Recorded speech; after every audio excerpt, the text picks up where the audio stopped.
वसुदेवसुतं देवं कंसचाणूरमर्दनं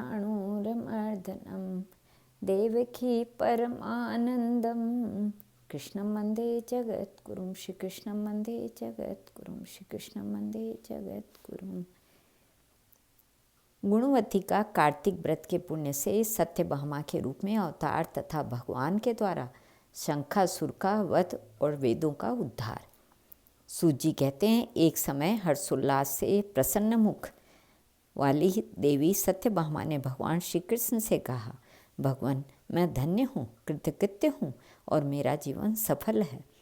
प्रभु, मैंने पूर्व जन्म में कौन सा दान, व्रत अथवा तप किया है जिससे मृत्युलोक में जन्म लेकर भी मैं आपकी अर्धांगिनी हुई। जन्मांतर में मेरा कैसा स्वभाव था, मैं कौन थी और किसकी पुत्री थी जो इस जन्म में आपकी प्रियतमा पत्नी हुई, ये सब बातें मुझे बतलाइए। भगवान श्री कृष्ण बोले, प्रिय, सतयुग के अंत में हरिद्वार में एक श्रेष्ठ ब्राह्मण रहते थे जिनका नाम देव शर्मा था। वे अत्रि कुल में उत्पन्न हुए थे और वेद वेदांगों के पारंगत विद्वान थे। उनकी अवस्था बहुत अधिक हो चली थी, किंतु उनको कोई पुत्र नहीं हुआ। केवल एक कन्या थी जिसका नाम गुणवती था। देव शर्मा ने चंद्र नामक अपने शिष्य को ही अपनी पुत्री ब्याह दी और उसी को पुत्र की भांति माना। चंद्र जितेंद्रिय तथा आज्ञाकारी था। वह देव शर्मा को पिता के ही समान मानकर उनकी सेवा करता था। एक दिन वे दोनों कुश लाने के लिए वन में गए। वहाँ यमराज के समान आकार वाले किसी विकराल राक्षस ने उन दोनों को मार डाला। वे दोनों अपने अपने पुण्य के प्रभाव से भगवान विष्णु के लोक में चले गए। उनके मारे जाने का समाचार सुनकर गुणवती पिता और पति के वियोग दुख से पीड़ित होकर करुण स्वर में विलाप करने लगी। उसने घर का सारा सामान बेचकर अपनी शक्ति के अनुसार उन दोनों का पारलौकिक कर्म संपन्न किया। उसके बाद वह उसी नगर में निवास करने लगी। जीवित रहने पर भी गुणवती संसार के लिए मर चुकी थी। उसने होश संभालने के बाद से मृत्यु पर्यंत 2 व्रतों का विधिपूर्वक पालन किया। एक तो एकादशी का उपवास और दूसरा कार्तिक मास भली भांति सेवन करना। इस प्रकार गुणवती प्रतिवर्ष कार्तिक का व्रत किया करती थी। एक समय जबकि वह रुग्णा थी, उसके सारे अंग दुर्बल हो गए थे और ज्वर से वह बहुत पीड़ित थी। किसी तरह धीरे धीरे चलकर गंगा जी में स्नान करने के लिए गई। जो ही जल के भीतर घुसी, शीत से पीड़ित हो कांपती हुई गिर पड़ी। उस व्याकुलता की दशा में ही उसने देखा आकाश से विमान उतर रहा है। मृत्यु के पश्चात वह दिव्य रूप से उस विमान पर बैठकर वैकुंठ लोक को चली गई। कार्तिक व्रत के पुण्य से वह मेरे समीप रहने लगी। तदंतर ब्रह्मा आदि देवताओं की प्रार्थना से जब मैं इस पृथ्वी पर आया, तब मेरे साथ मेरे समस्त पार्षद भी यहाँ आए। भामिनी, ये सब यदुवंशी मेरे पार्षद गण ही हैं। पूर्व जन्म में देव शर्मा ही तुम्हारे पिता सत्राजीत हुए और वे चंद्र नामक ब्राह्मण ही इस समय अक्रूर हुए हैं तथा तुम वही कल्याणमयी गुणवती हो। कार्तिक व्रत के पुण्य से तुम मेरे लिए अधिक प्रसन्नता देने वाली बन गई। पूर्व जन्म में तुमने जो मेरे मंदिर के द्वार पर तुलसी की वाटिका लगा रखी थी, उसी का फल है कि इस समय तुम्हारे आंगन में यह कल्पवृक्ष शोभा पा रहा है। तुमने जो मृत्यु पर्यंत कार्तिक व्रत का अनुष्ठान किया है, उसके प्रभाव से तुम्हारा मुझसे कभी भी वियोग नहीं होगा। प्रिय, पूर्व काल में राजा पृथु और महर्षि नारद का इस विषय में जो संवाद हुआ, उसको सुनो। पृथु के पूछने पर नारद जी ने इस प्रकार कहना आरंभ किया। प्राचीन काल में शंख नामक एक असुर था जो समुद्र से उत्पन्न हुआ था।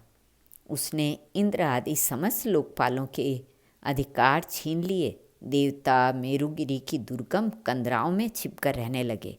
उस समय दैत्य ने विचार किया, यद्यपि मैंने देवताओं को जीत लिया है, तथापि वे बलवान दिखलाई देते हैं।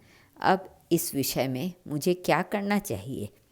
यह बात तो मुझे अच्छी तरह मालूम है कि देवता वेद मंत्रों के बल से ही प्रबल प्रतीत होते हैं, अतः मैं वेदों का ही अपहरण कर लूँगा।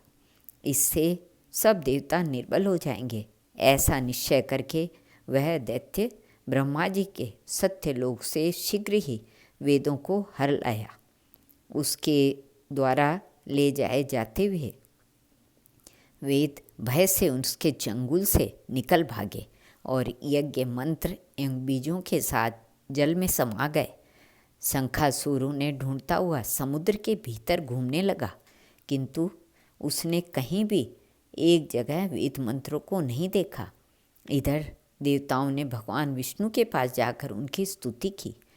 तब भगवान जगे और इस प्रकार बोले, देवताओं, मैं तुम्हारे गीत वाद्य आदि मंगल साधनों से प्रसन्न होकर तुम्हें वर देने के लिए उद्यत हुआ हूँ। कार्तिक शुक्ल पक्ष की एकादशी को तुमने मुझे जगाया है, इसलिए यह तिथि मेरे लिए अत्यंत प्रीतिदायिनी और माननीय है। शंखासुर के द्वारा हरे गए संपूर्ण वेद जल में स्थित हैं। मैं सागर पुत्र शंख का वध करके उन वेदों को अभी लाए देता हूँ। इस कार्तिक मास में जो श्रेष्ठ मनुष्य प्रातःकाल स्नान करते हैं, वे सब यज्ञ के अवभृत स्नान द्वारा भली भांति नहा लेते हैं। आज से मैं भी कार्तिक में जल में के भीतर निवास करूँगा। तुम सब देवता भी मुनीश्वरों सहित मेरे साथ जल में आओ। ऐसा कहकर मछली के समान रूप धारण करके भगवान विष्णु